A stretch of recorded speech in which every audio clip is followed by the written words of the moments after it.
abe laari wala nyama nata murun jang famo kola katu famo keta dumandi jumam fula tambi tam yalon ko katol keta bari man satalla men ka ko lañini amanna lañini pour programme o ñing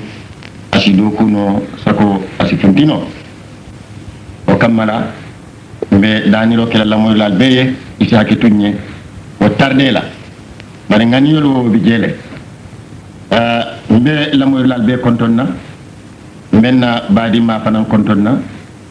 men keta sidiya siseti aninna do ko nyo tomalu be alaji ismaila o tamatale ate banko kan fani ngalon nyamin na badi ma muhammad lamin jani fanan wo nyama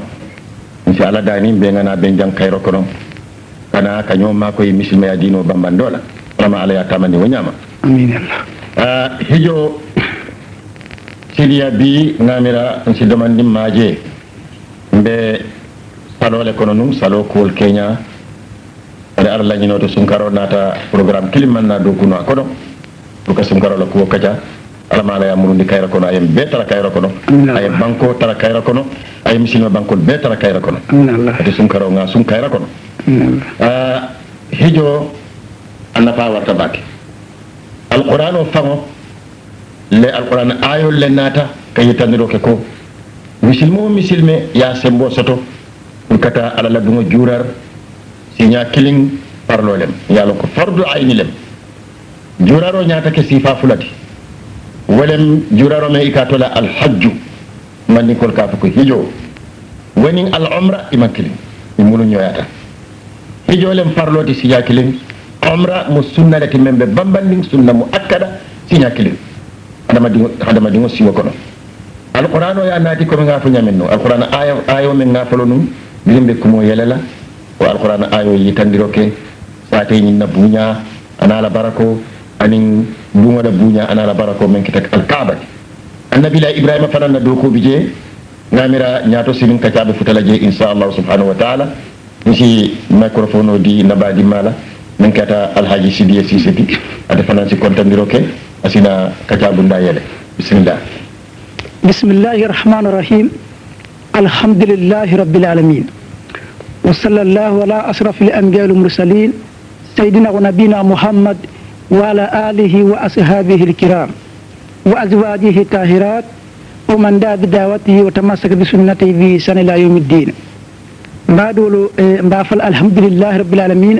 alhamdulillahi rabbil alamin alhamdulillahi rabbil alamin konna ustadu umar bin jey a fanyamin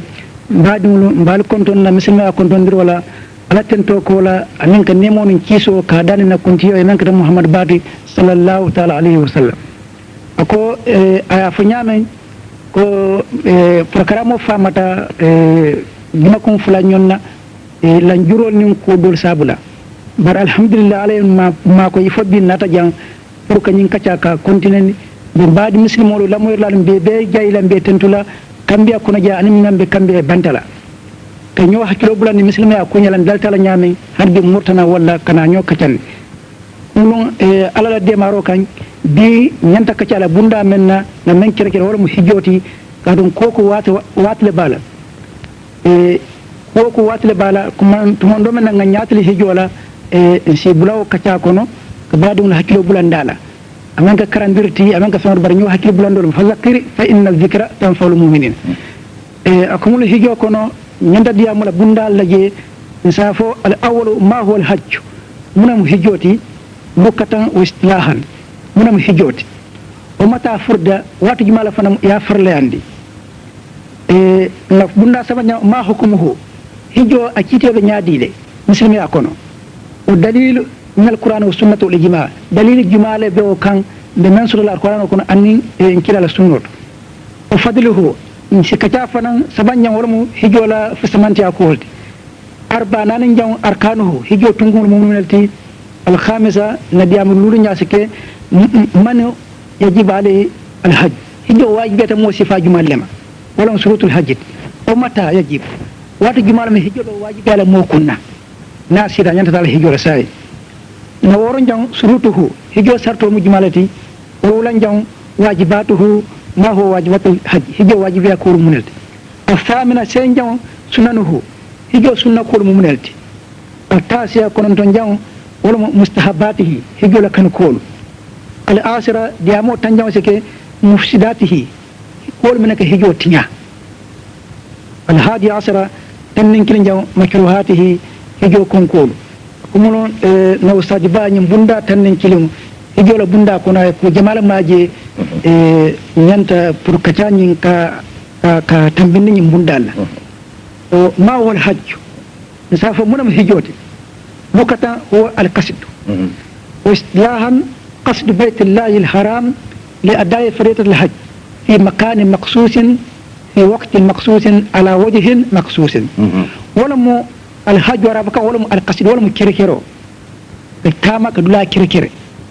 بري واصطلاحا ولا شرعا نيا يسري ولا كر ولا مثل ما سري ولا كر ولا مو قصد بيت الله الحرام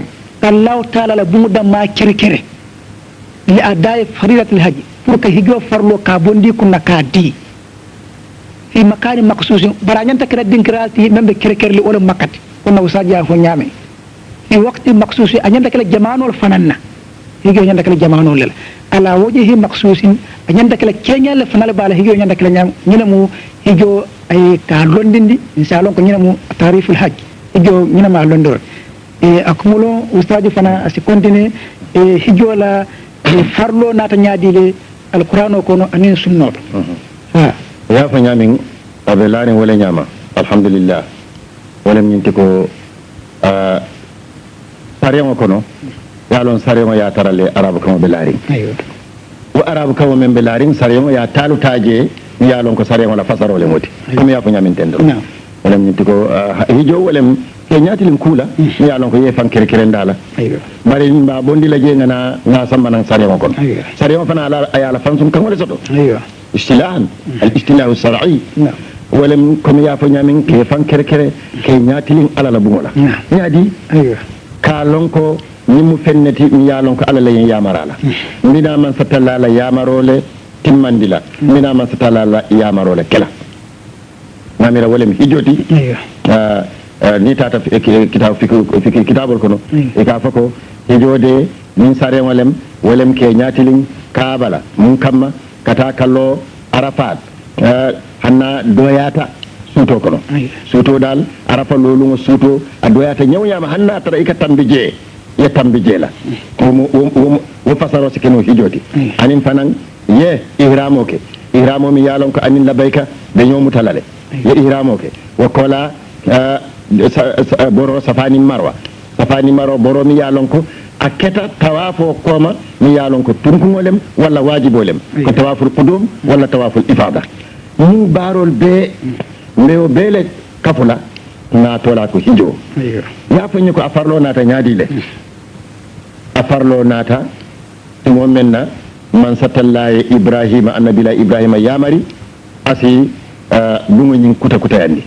yalon bungo nyin ala tarikh o dole ya jamfandi bake tarikh safar lalu dolu ko annabila adama walem mo foloti men ala ya yamari pour asini bungolo dole o fo ko fawnde sono adama le ka sinnu memba hawa wala ka banko bondi jeno dole ya fo wala nyama dole ko hani atambita jelale wala ya tarle fawnde sono bije ya wulindi dole ya fo nyama ko to jumale ya lonu ko malaikol le ya lonu dole ya futandi ko malaikol le ya lonu bari alqur'anu yemen natin toliye abe koyrin lew alqur'an ayol kono wala nyintiko wa iz yarfa'u ibrahimu alqawaida min albayt wa isma'ilu wala wa koyta sidiya naam no koyta wa koyta lew wa kamalan tol sim panda hande dorom sa fako annabi la ibrahim ala yatile yamari ay fawnde sono wulindi o dal kule mi yalon ko akoyta lew birin abe ay bungolo aya lonin tawhid wala men kamalta anin nani yo mi yalon ko akamalta anin duwa mi yalon ko akamalta mira pareta ala kaye ko na jomol komandi pour isinanyim bungo ikananyim bungo hiji kana ka tawaf ko annabi la ibrahima kaye ko nte jon ndimo ndimol komandi la nyaadi le mi yalon ko sanji wuli wulol nyaata wol man wulu folo mbimol kumandila ñaadile mun ya lon ko ibe faalu telto dolbe bal konol kono dolbe faal koto mbimol kumandila ñaadile ala kaye ko alayka nida'u ite iñanta men kala wolem kumandiro do wa alayna al balagh mun tolle ba futandila imolma ko bila ya lenkaroke ko ayuhan nas inna allaha ya'murukum an tahujju baytahu momo ko labbayka sinya kilin ibe bu hijila sinya kilin ni ko labbayka sinya fula walla kata maka sinya fula ni yake sinya tan ibe hijila sinya tan dole nyin kaaba tawaf hijo ki sinya tan nani wato walla dan ko siyata nun baki القرآن ولا ينادي وأذن في الناس بالحج يأتوك رجالا وعلى كل ضامر يأتين من كل فج عميق لا أكبر القرآن ولا ينتي يكون جبل أبي قبيس يتكرن دمك لإبالون نالي أيوة نعم جبل أبو قبيس يكون علوته ولا تسنتو أيوة أي لنكروكي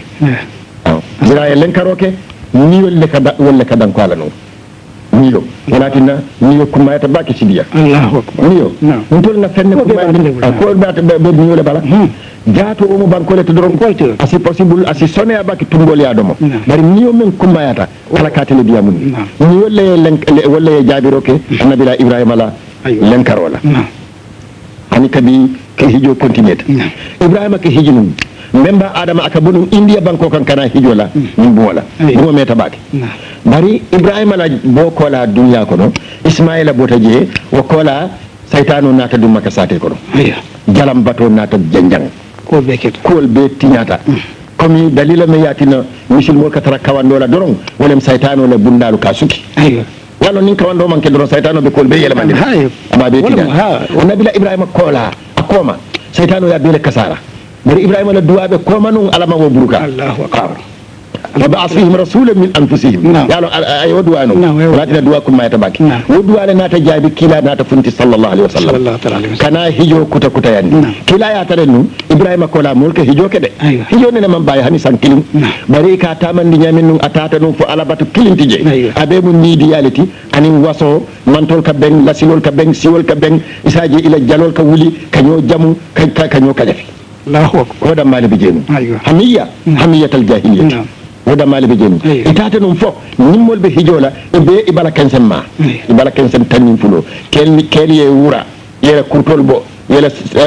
dundikol bo non soli yela faadol bon siti faanol bondi ibala kensen malle ka kaaba tawaf ndiko batol dun andi ko ala batola yalon isibiya ka ko yata ba min dadaro manke kasaro be kala bagen andu wahda ma dingol men do nyaama non tollen wolti hani bi ni yamaro manke woti ñar sifa be kelale Allahu ke hijo ke wonyama oryanan illa muka'an wa tasdiyatan alquran ya fale anin foforo anin bulu kosol ni be kaaba tawaf la jalangol be santo jalang keme saba anin tanin sa anin tanworo hijo be wala ñama fo kabirin ala pareta ka kuwal yela mandi ka murunde annoto kabirin annabila ibrahima la jamano be ñamin kilabe madina ay yamaro di suratu tawbati jita ay yamaro di sayyidina abubakar ko ay muslimul nyaton kaya yata hijola atamanta karuna tata abi kujele jemi yalon kamandi ay walakin ay sayyidina umar sayyidina abubakar ay wobula woketa muslimul nyaton koti atlem amirul hajji faloti dunya kono sayyidina abubakar Allahu awwalu amirin lil hujaj aw lil hajij sayyidina abubakar radiyallahu ta'ala anhu ay nyaton kaya pour yata hijola wajaro nak sanji woro njango le ala nata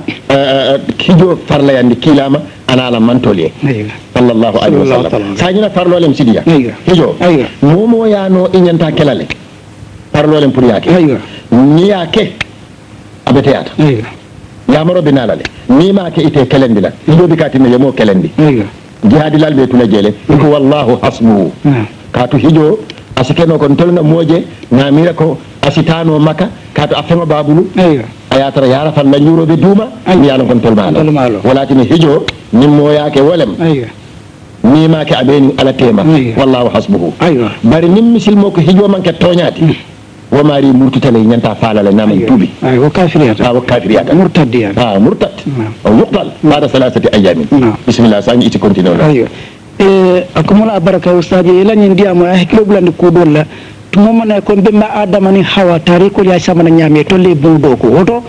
misilmo hakkilo ɓuranne ñañga tariko fo ñantala nga kuusoto je men sin nafa wala ñinti ko woto musonin kewo ñantala ñoo makoyla ko kulla nonante be beta men bala wala mo hawani adamate ala yamar men ala la buuɗo koto ye ñoo makoye je woto on pasimol to misilmol fen fen to musonin kewo ñantala ñoo makole ila baluwoto ila dinoto ila ko kuuto mi siwo tague fula jam fana ko annabi ko malaikol la buulo ngaje kitabo do ko jibril mo muhandisoti wala mo handasati je annabi ibrahima wala mo masomoti addu ismaila wala mo lebere soti Allahu akbar to hani bi wolbe araba dum bulu ko fobbu moy nabe fengla fo ñu ko sabo taye men ba amuni la iba palanna ka fo sai ka fo palan ani men ba kala masomoti ani lebere solo to wayni tanina fananko anamadu nyanta nyoma ko la koku kono la dunya kono ka kanci mutu nga nyodde ma koku kono na dino kono e na dunya do ko kono o basamo tandinga je yo yeme fongado hijola dalilo abal qur'ano to ab sunnoto kama qala allah ta'ala fi suratul ali imran saba wa tisina aya tan kononte an worowla walillahi ala nas hajjul bayt man sta ilayhi sabila ni ayo aya wajibiyanni misilmol be kunnale pour momo niyano ya sembo soto mbe nana kono hijola sartolu imari ñantala hijoki odañi ayoñi hijo farla andin kila mana mantoluma e kitabo dole ko hijrato sanji woro jang mata fardal haj e hijo farla andi wadu jumale dole ko hijrato sanji woro jang dole ko hijrato sanji kononton jang hijoñi ayo jita walla ta farla nin kila ma alayhi salatu ana mantolu oto hijomo ko balati ɗum laddiyamo kono nabila ibrahima lañin danko ko ciliroke allahu taala hijo lañini momaye akomulum kuwol kum fata jeele arkanul islam akum fata jeele misala ni aka doro allahu taala e tunkumo luulo men ke ale o de ma a lañini tawi yewo beke ale ku balakete fana mariye e seede akumo fo ye saloke ye fensuto ya jakobo ye sumoke inata muriye kululu ñaw ya be kamalen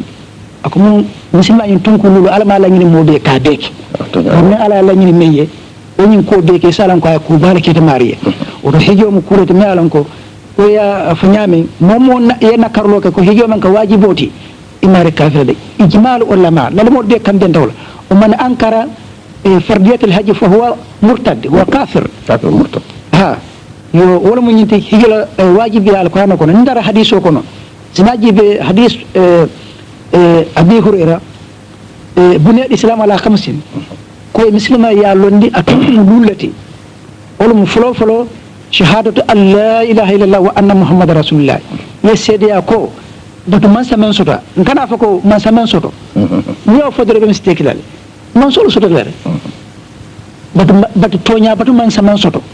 afasaro nimba ko men ko na koy tonya batu man samen soto man solo soto de kamen batu tonyante bolo ko karole mu marioti bolo ko tilole mu marioti bolo ko yirole mu marioti batu tonyante mba falla ko tonya batu man samen soto fo allah taala dero yesede ko muhammadu de ala de kilale mu yedden kena wala fulan jam wala moy salolondi wala mo tunkum fulan jam muslimi akono muslimo shomo fe muslimo yanyanta nyin tunku lulo belo na ya tankani yin ka wato wata isaf sabanya wala mo ita zakati ka jakobo wala mo niya soto ni na fulo soto ka jakobo tunku lulu nani jam wala mo samu ramadana ka sunkaro sun na wato sita e lulu jam wala mo hijoti ñine muslima ñin tunku luloti ka bombe ma adam mala kana muhammadu alayhi salatu kilare amul benata ke ñine sabata ni molla jamano kono odo hige mo kurote akumata baage hanbi ko sita hijola fisamantea wala mo ngala kitiyo fole na fo wati jumala mo ya farlandi na dalilo samana ko amno sunno to hanasi hijola fisamantea kolu jamala nata jenduya jamala fanan foje hadisol to je aywa la fitale si je mabonni na jetu ye aha ngana nyinala on la fitale ka demandin la fa yemen foten ko alqur'anu kulole ya fako hijo mu farlolati yalo ya fako suratu ali imran o mo toñalati aywa bari kilala hadiso fanan yemen nati ten hadis ko temol fanan nata be to famo yalonne aywa ko hadis ko temol nata ka bambandi baake ko altol ala la jomolu ala yen farla yandi al kan ko alwita hijola al hijoke aywa naji hadiso kono ko kilale ko sallallahu alaihi wasallam ya ayuha nasu inna allaha qad farada alaykum alhajja fakijju kabira yo fa kennin do kaye ko afi kulli amin ya rasulallah kilabi dayrin ama jaabi akaye ko afi kulli amin ya rasulallah kilabi dayrin afi kulli amin kila ko kaye ko hani ako kilaye ko fo sanwa sannim hijo kene farloti ban kilabi dayra ma jaabi kabira senka fo sinya saba nyaw kila kaye ko hani ni nga fa nun ha abu wajibi yalla de andu alta sembo sotola waaw ko waatole alqur'anu naata ji ko alal la ñinin karo dandi alkala siyandi comme allah folonto molbe ñamin nun kaatu ñinin karo do be je ni jaabiro naata ka ko yeyele ayyo malon fo sibiya yow ko modo ke ñinin ka ku dole ni ya jaabala bi kala fi wala kaatu aka lafi nun ala ni biya yew jaabi isaje jaabiro yena woni ala ko ni ko ayde ala ni ko ayde ayyo waaw wala ñinin kar wala mo ko su'alu ta'annuti naam ako mun hakkili bulole be wala mo daji ko menti daji ko fa misma daji ko mun kana ñinin karo siyandi ko ku ya ñinin ka kana danna tambo kana tambo misal fe yalo ñinin karo ikake pour kalongo ke bari comme kila ko ala ye ñin farla yandi alkan ale hijoke ila moy doro aywa comme ataya fo ima ñinin ka ila moy doro to man do bato ko fatam fan sonati la bari ka fay ko fa sango sanne mbag ha ñin kila ko ha sango sanne mabi dula baki wobe ko ala ndol gambian ko kam baki sango sang yeta hijola yalla wobe ko ala baki kila ko kay ko hani nga fa nun ko naam la wajabat dum asi wajibiya woto mbe salo wo nyama ko hijode farlole aywa bari ni yaajon ko ila wo bunda ma bo folo parlolem comme ya fo nyamin men nata misilmi ya tunkul lulu jangot timmandi ala ya harje nomo la isi ala tenku baki ila ko wol bela timmata sañ ha bari sidiya isin hakilo to baki nyembe wulla kata hijola insa lonko ala la yamaron kana wala ke yekuma ta ba kana ala la yamaro la ke ndika mola yamaro ke ani ala la yamaro kana wala ke ngamuta wo nyama tonya alquran yine fako li yashhadu manafi'a lahum momo tata hijola fay si dunya na faso toje dunya na fa wote bayila no katu misilma adino bele be wo nyama ala batu doron dunya na fa ba konole ha ya lo ima la be ha ya lo wo ima long ila dunya na fa ba konole kabirin yeñin limani ya men fo saadatu la ilaha illallah wa muhammadur rasulullah limani ya lo anyon ku nafari wote keri non ye kitabo do ta ko ako limani ya murbe khairo men to nan darno man sa kiwli ya long ebe sarade kombe be kilan la walla be daha men kono limani ya murbe daha men kono Allahu akbar nan darno man sa kiwli ya long ko limani ya murbe daha men kono dunya kono ibe kilan la ci dole la Allahu akbar yalon ko man nafa ma wara limani ya nafa warta min khairo ye soto ya Allah taala te numa ci boye tere ye sabaraka limani ya nafa warta anu ala dunya nafa warta nyaw nyama la ken nafa la tabitala inshallah talo mote wo fola ati wa hani jati sawa ka dimo la aywa jakabo wo fana mote wo fola mama ni ko ka salo ni mama salo buka tey sirara salo wala na man ko ka ngata salo la imamay ni salo ni memma ke sirara salo buka wote gok salo ni labe jal nyanta tala je fali salo lo ale te non dal te no wala to ja salo nafa bi je mo yalon ko mosa satano wate bannano aywa jakabo fana wo nyama jako ana fa warta bak ani dunya balu ko fardiya wa ijtimaiya biya wa ijtimaiya iktisadiya isi moje fuari ala fita jokula jako yana doron ma koy bak ay ma koy rosoto je ete men ya bondi fanan asiso hakil tanku wala asila nafulo barakandi asiso fanan fuaro se kanu ate hasidiyala dunya na fanata muharabatul hasad ya mujtama aywa ala aslu fa aka hasidiyala kele aywa jakabo jama misil mo kono sunkaro mote wo fala mbota kono sa inteng sunkaro la napa ngo mote wo fala no modo ji ako ate bala do kudulato lungolung aka jakal minande aka fonye lungolo aka jakal abe sunteyo so tola nyaadile bara ko jannabe jile do kudulato ate ka kabale atoka tule aka men samba suwo kono aka toka tu wallahi sunkaro nafa warta ba hijo fana nafa ba kono bari ko nimba kelan kana ke wo dunya nafa kamma aywa إنما الأعمال بالنيات وإنما لكل امرئ ما نوى نساك على كما ني هيجو ولين على كما وتمو سيديا هيجونا أجاتا كول بيلالي يالون الفقهاء المالكية إمام مالي لا طالب بالو يالو يمنفو يكو هيجو جارتا موية سيدنا تامو كنيا جاتا سهو سوتو هني من سيلا فاندو سوتو isi wuli bari yemme co soto ayo isi wuli ika do ko ke ika le jo ika ta fo janni bu futala makka kon mal fa fulo ka nyame ngoko iko hijo jarta walale iko hijo jarta ni mu sada dani lati mole muti ika sada dano ka andi molke sadale yesilo noma ibe sada dano la ika ta fo janni bu futala makka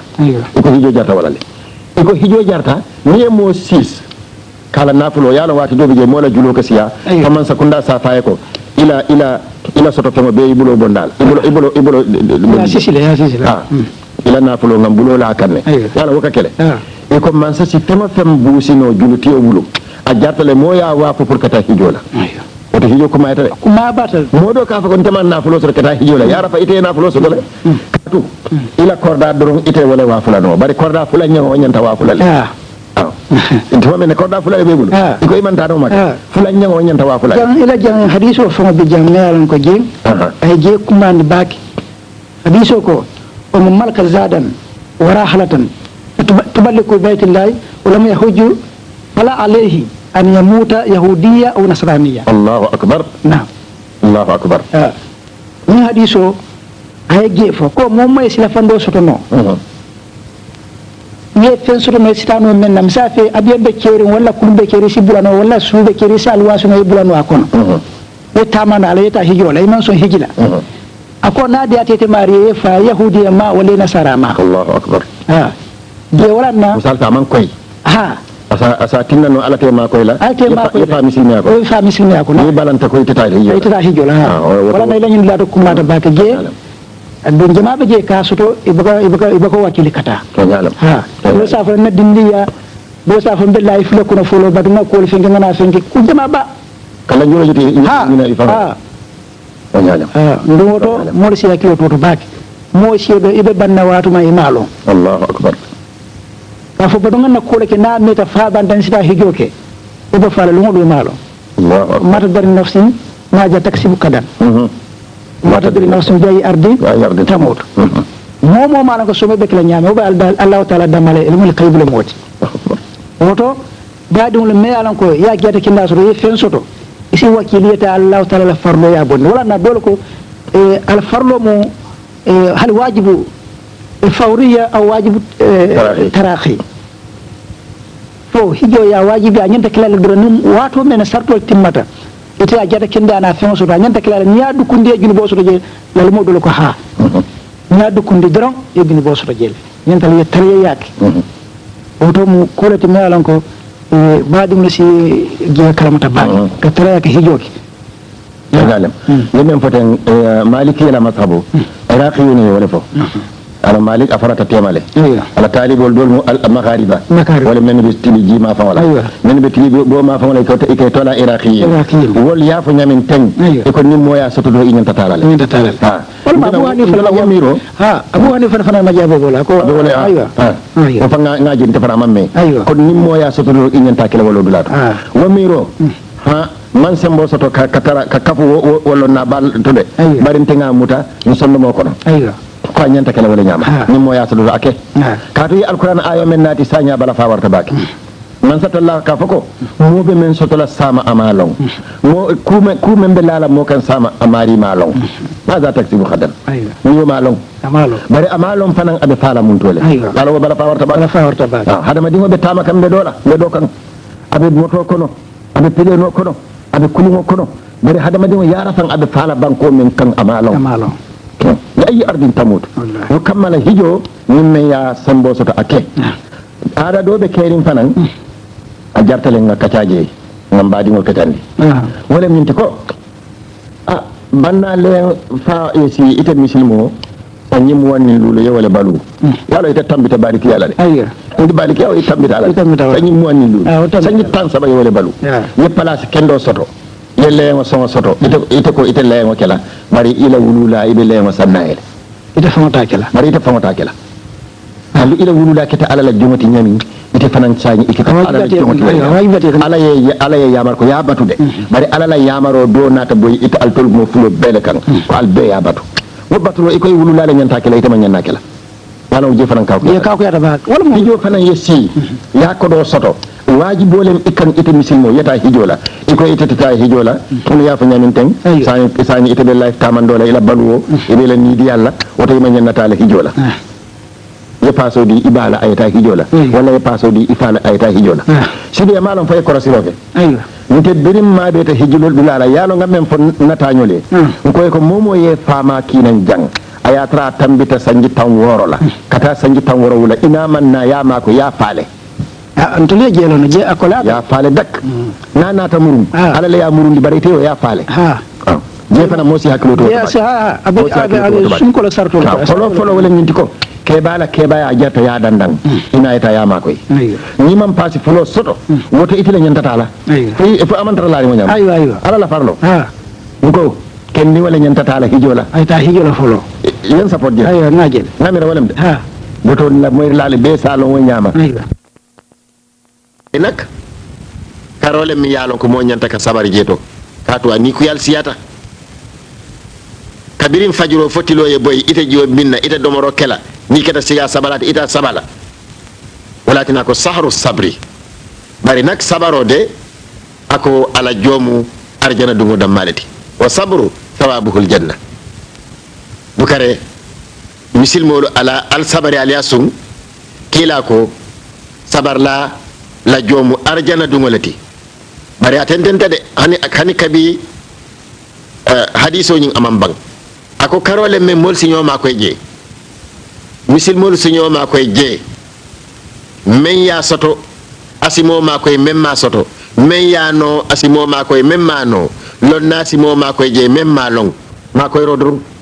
wa huwa sahrul muwasat karole men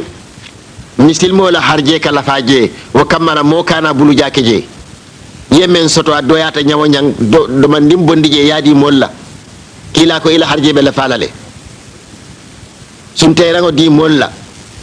ila bututol do man dim bondi je yadi molla kila ko niya ke a doyata nyawo nyang aka bonko ye jongole sannung ya foroyandi andung junube kafaro aka wala sabu mbadi ngolo aka bonko subhanahu wa ta'ala min sillamoy alquran wala